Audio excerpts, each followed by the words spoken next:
Hello guys, मैं हूं राहुल और आपका स्वागत है एक और वीडियो में।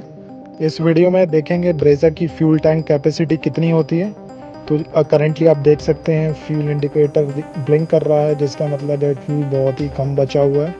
तो चलिए चलते हैं पेट्रोल पंप और इसको फिल करते हैं। इसमें मैं ऑटो कट तक फिल करने वाला हूँ, तो चलिए देखते हैं कितना आता है इसमें।